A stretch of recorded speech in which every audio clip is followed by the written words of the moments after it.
Tanto eu quanto Mariana e o Roger, a gente sempre percebeu que os livros, eles acabam tendo crianças, todas as crianças são rosa, né? A gente não é rosa, né?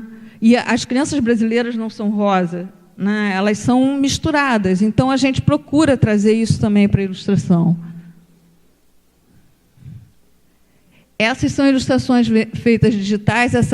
Esse livro tem uma coisa engraçada, porque eu fiz, e 6 meses depois que eu fiz, a escritora falou que não queria de jeito nenhum, que achou horroroso, que ela não queria.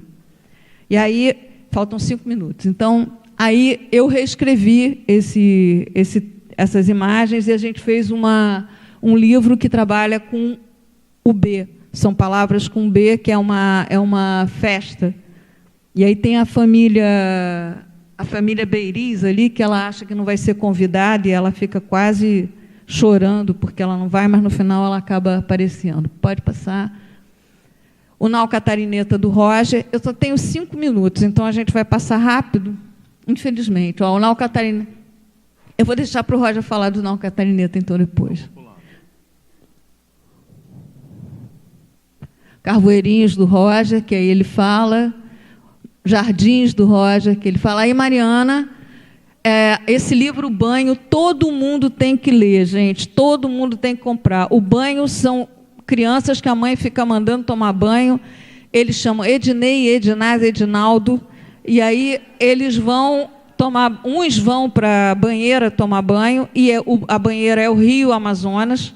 Tem um monte eles fazem uma viagem e um deles fica na privada o tempo todo lendo o livro inteiro. E no final eles estão na mesa jantando com aquele turbante, aquela toalha em turbante assim que lavou o cabelo. E aí a mãe pergunta: cadê o Edinaldo? Eu acho que é. E aí você vê a portinha do banheiro e ele continua lá no vaso lendo, sabe? Então assim é um incentivo à leitura total. A Mariana brinca muito com a imagem, as crianças se encantam muito com o que ela faz, porque tem um traço muito simples, muito sofisticado, e que elas se identificam com muita facilidade. Pode passar. Então, são brincadeiras da Mariana, né? Porque o ilustrar não é só você fazer o livro, é você saber tirar partido de qualquer coisa que passa por você. Pode passar? Aí ela pega o pé, pega fotografia e completa. Pode passar. Mas, só para vocês terem... Ela compra fotografias de outras famílias, né? Ela vai numa feira de antiguidade, ela compra fotografia de outras famílias. Tem uma obra do lado do prédio dela que ela está alucinada, ela fotografa os operários e ela completa, sabe? É de uma criatividade assim, fora do normal. Pode passar. Ela faz, além disso, ela usa as ilustrações para produtos, são tecidos. Pode passar. Cenografia. Pode passar. Almofadas. Almofada da princesa. Esse é o Andrés. Eu faço a coletânea da Mariana até para mostrar que o trabalho da gente pode ter muitos aproveitamentos, né, com narrativa. O Andrés, ele é um ilustrador de São Paulo, ele tem um trabalho muito gráfico e é um artista também de muita potência, assim, quando ele cria, porque a imagem, quando a gente dá para a criança, não é essa coisa batatinha quando nasce se esparrando pelo chão, sabe? É bonitinho.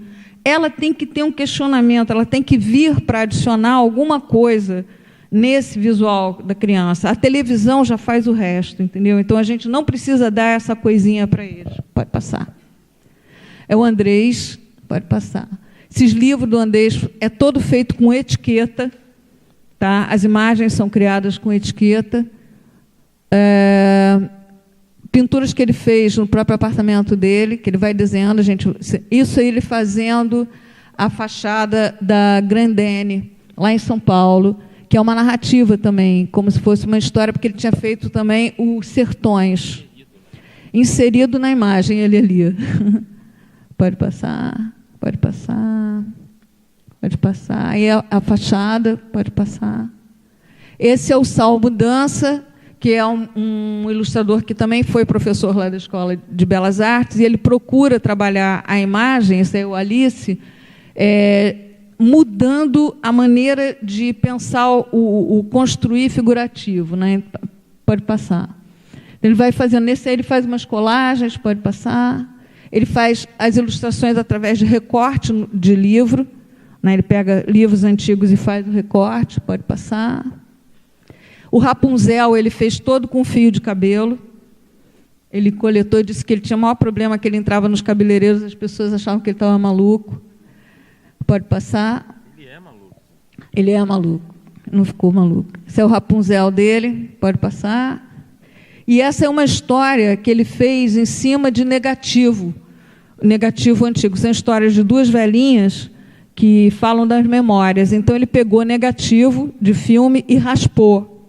A ilustração é toda raspada em cima dos negativos. Um pouco da natureza do conto, da história, do texto, do pretexto, e ele transforma isso também num mote para o que ele vai fazer, né? O cabelo da Rapunzel, ele traz esse cabelo, faz a imagem com o cabelo aqui, como é uma escultória que fala de cinema, ele pega o negativo, né? Então é muito interessante. Passa só a última. São mais... Isso, gente, obrigada.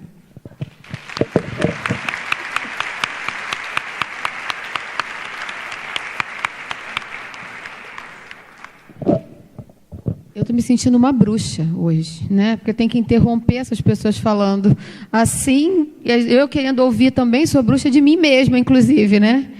Olha só, a sugestão da Eliane é que agora a gente abra antes do intervalo para umas perguntas, até para não se perder. Depois do intervalo vem a Nilma, o Roger, aí para não se perder a discussão, que a gente faça umas perguntas agora, para a Graça e para a Glória. Alguém?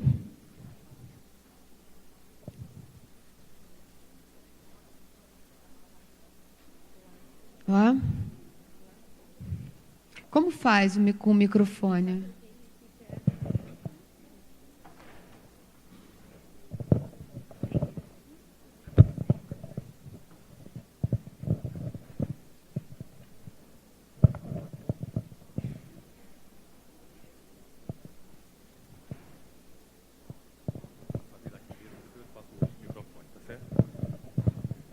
Pessoal, boa tarde.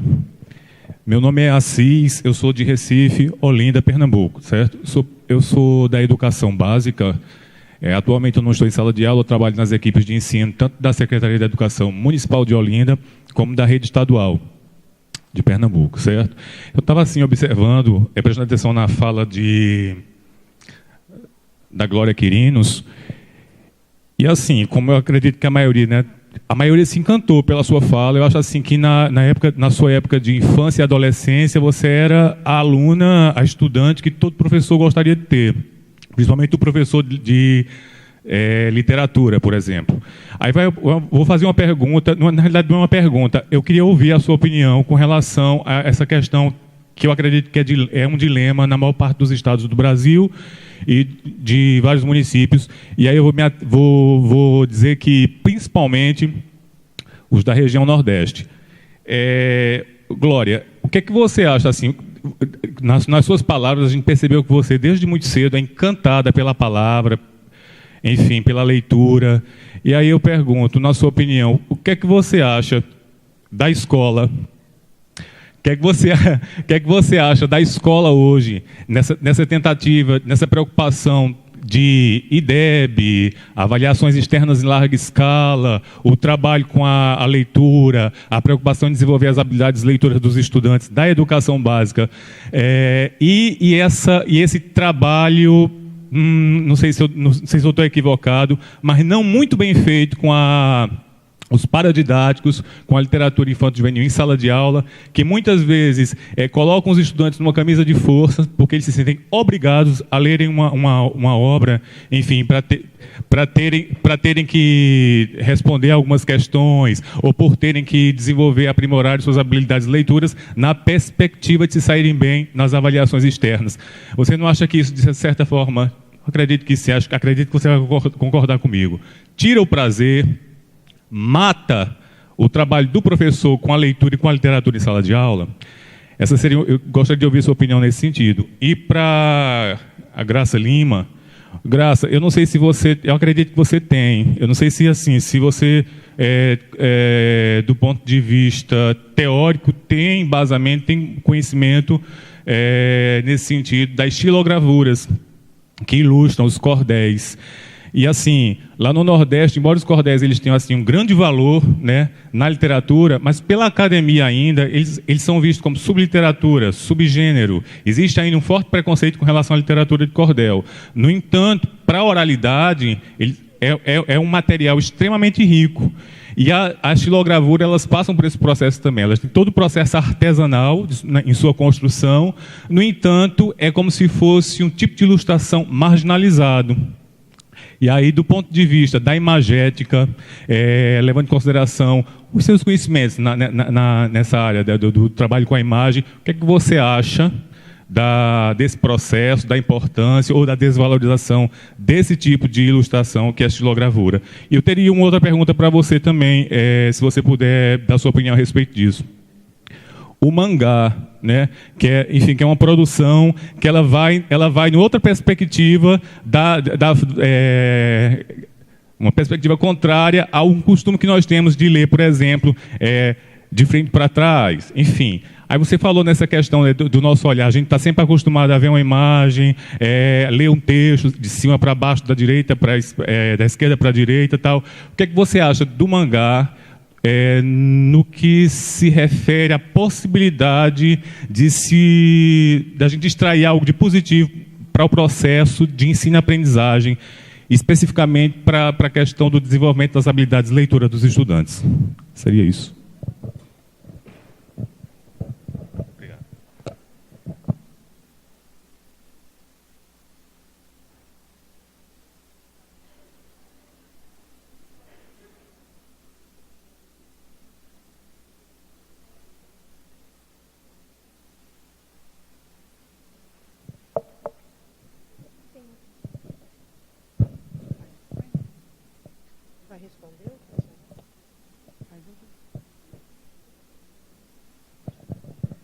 Boa tarde, nós somos de Santos e gostaria muito de agradecer a oportunidade de ouvi-las.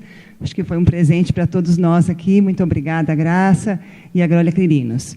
Nós trabalhamos em um projeto...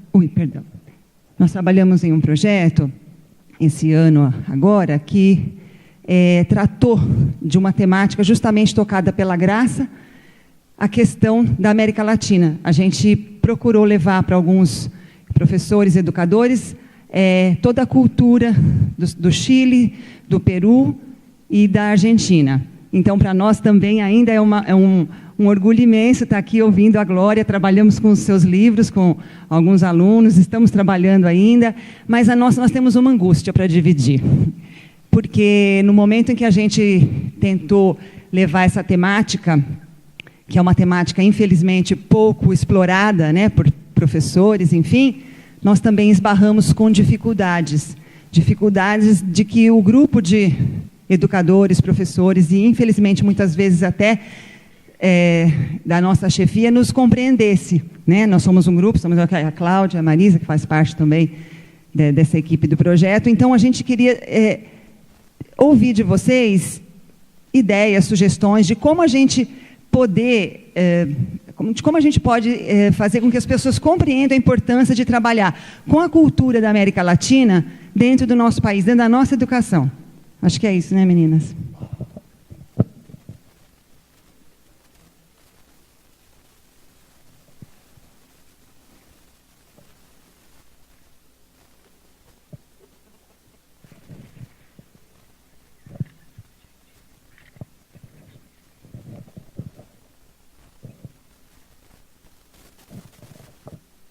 Boa tarde.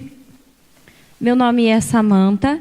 Trabalho na Secretaria de Educação do município de Curitibanos, aqui em Santa Catarina. Trabalho há quase 5 anos em um ônibus, que é uma biblioteca itinerante, e sou contadora de histórias também. Uma coisa que me deixa muito angustiada com relação à escolha dos livros pelas crianças são as questões de que as professoras, isso vem do trabalho em sala de aula, pelo que eu percebo. As professoras, elas acabam não inserindo na sala de aula os livros